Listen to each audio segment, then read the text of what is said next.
ರಾಜ್ಯ ವಿಧಾನಸಭೆಯ ನೂತನ ಸಭಾಧ್ಯಕ್ಷರಾಗಿ ಆಯ್ಕೆಯಾದ ಜಿಎಸ್ ಪಾಟೀಲ್ ಅವರು ಪ್ರಥಮ ಬಾರಿಗೆ ಗಜೇಂದ್ರಗಡ ಪಟ್ಟಣಕ್ಕೆ ಆಗಮಿಸಿದ ಹಿನ್ನೆಲೆಯಲ್ಲಿ ಅವರಿಗೆ ಅದ್ದೂರಿ ಸ್ವಾಗತ ನೀಡಲಾಯಿತು.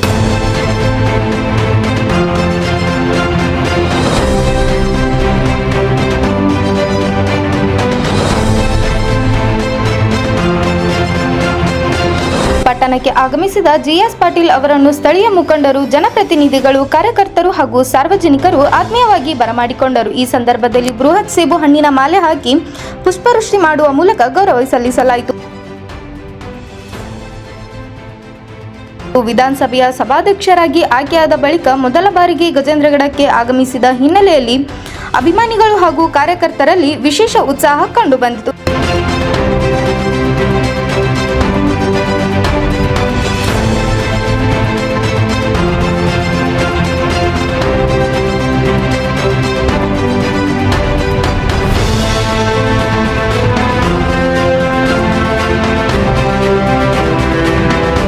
ಈ ಸಂದರ್ಭದಲ್ಲಿ ಮಾತನಾಡಿದ ಜಿಎಸ್ ಪಾಟೀಲ್ ಅವರು ರೋಣ ವಿಧಾನಸಭಾ ಕ್ಷೇತ್ರದ ಸಮಗ್ರ ಅಭಿವೃದ್ಧಿಗೆ ತಮ್ಮ ಬದ್ಧತೆಯನ್ನು ವ್ಯಕ್ತಪಡಿಸಿದರು. ಕ್ಷೇತ್ರದ ಜನರು ತಮ್ಮ ಮೇಲೆ ಇಟ್ಟಿರುವ ವಿಶ್ವಾಸ ಹಾಗೂ ಪ್ರೀತಿಗೆ ಕೃತಜ್ಞತೆ ಸಲ್ಲಿಸಿದ ಅವರು ಜನರ ಸಮಸ್ಯೆಗಳಿಗೆ ಸ್ಪಂದಿಸುವುದು ತಮ್ಮ ಪ್ರಮುಖ ಕರ್ತವ್ಯವಾಗಿದೆ ಎಂದು ಹೇಳಿದರು.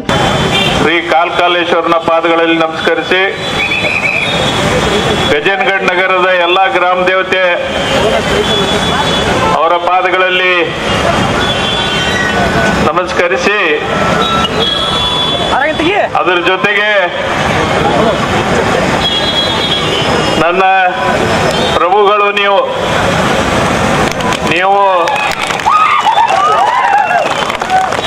ಏನಾದರೂ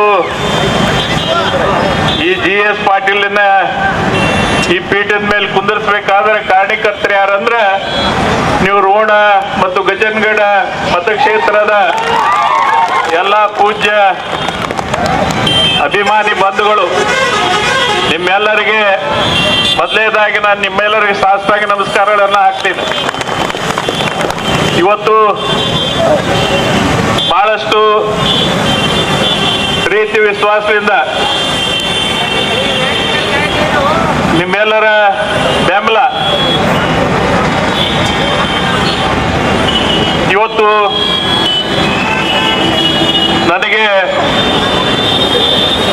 ಈ ಒಂದು ಸ್ಥಾನ ದೊರಕಲಿಕ್ಕೆ ಸಾಧ್ಯ ಆಗಿದೆ. ಬಹುಶಃ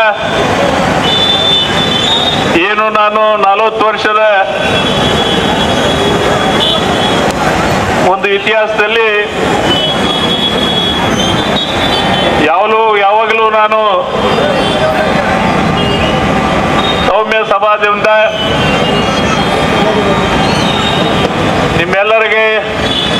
ನಿಮ್ಮೆಲ್ಲರ ಪ್ರೀತಿಯನ್ನ ಪಡ್ಕೊಂಡಂತಾವ್ ನನಗೆ ನಿಮ್ಮ ಪ್ರೀತಿ, ನಿಮ್ಮ ಅಭಿಮಾನ, ನೀವು ಇರ್ತಕ್ಕಂಥ ನನ್ನ ಮೇಲೆ ಇಟ್ಟಂತ ಪ್ರೀತಿ ಆ ಉನ್ನೆಕ್ಕಿಂತ ಯಾವುದೂ ದೊಡ್ಡದನ್ನೋದಿಲ್ಲ. ಒಮ್ಮೊಮ್ಮೆ ನಾನು ಆಲೋಚನೆ ಮಾಡಿದ್ರೆ ಬಹಳಷ್ಟು ಮಾನಸಿಕವಾಗಿ ನನಗೆ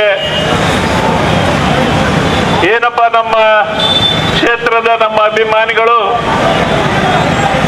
ಯಾವ ರೀತಿಯಾದ ಒಂದು ವಿಶ್ವಾಸವನ್ನು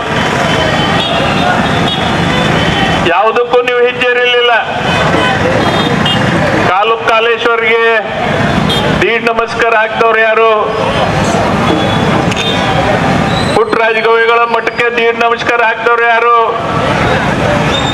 ಮತ್ತು ಗ್ರಾಮದಲ್ಲಿ ಇರ್ತಕ್ಕಂಥ ಗ್ರಾಮ ದೇವತೆಗಳಿಗೆ ದೀಡ್ ನಮಸ್ಕಾರ ಹಾಕ್ದವ್ರು ಯಾರು? ಅವನು ಹೇಳಲಿಕ್ಕೆ ನನಗೆ ಸಾಧ್ಯ ಆಗೋದಿಲ್ಲ. ಅಷ್ಟೊಂದು ಅಭಿಮಾನಿಗಳು ಸ್ವಯಂ ಪ್ರೇರಿತವಾಗಿ ಇವತ್ತು ಏನು ಜಿಎಸ್ ಪಾಟೀಲ್ರು ಅವ್ರಿಗೆ ಒಂದು ಸ್ಥಾನಮಾನ ಸಿಗಬೇಕು ಅನ್ನೋ ವಿಚಾರದಲ್ಲಿ ನೀವೆಲ್ಲ ಹೋರಾಟ ಪ್ರಾರ್ಥನೆ ಮಾಡಿದವರು. ಮತ್ತು ವಿಶೇಷವಾಗಿ ನೀವೆಲ್ಲ ಹೆಂಗಿದ್ದೀರಿ ಅಂದ್ರೆ 4,000 ರಿಂದ 5,000 ನಮ್ಮ ಅಭಿಮಾನಿಗಳು ನೀವೆಲ್ಲ ತುಮಕೂರಿನಿಂದ ಬೆಂಗಳೂರುವರೆಗೆ ಪಾದಯಾತ್ರೆ ಮಾಡಿದ್ರು. ಅದಕ್ಕೆ ಇವೆಲ್ಲ ಇತಿಹಾಸದಲ್ಲಿ ಬರೀತಕ್ಕಂಥ ವಿಚಾರಗಳು. ಅದಕ್ಕೆ ನಾನು ಹೆಚ್ಚಿಗೆ ಮಾತಾಡುವುದಿಲ್ಲ. ಆದರೆ ನನ್ನ ಪೀಠ ಒಂದು ಪಕ್ಷಾತೀತವಾದಂಥ ಪೀಠ ಇದು. ಆದರೆ ನಿಮ್ಗೇನು ನಿಮ್ಮ ಆಶೆ ಉತ್ತರಗಳಿಗೆ, ನಿಮ್ಮ ವೈಯಕ್ತಿಕ ಕೆಲಸ ಕಾರ್ಯಗಳಿಗೆ ಮತ್ತು ನಿಮ್ಮ ಗ್ರಾಮದ ಅಭಿವೃದ್ಧಿ ಬಗ್ಗೆ ನೀವೀಗ ಕೊಟ್ಟಿರಲ್ಲ, ಇದು ಒಂದು ಹೆಚ್ಚಿನ ಶಕ್ತಿ. ನೀವ್ಯಾರು ಹಿಂಜರಿಬೇಡ್ರಿ.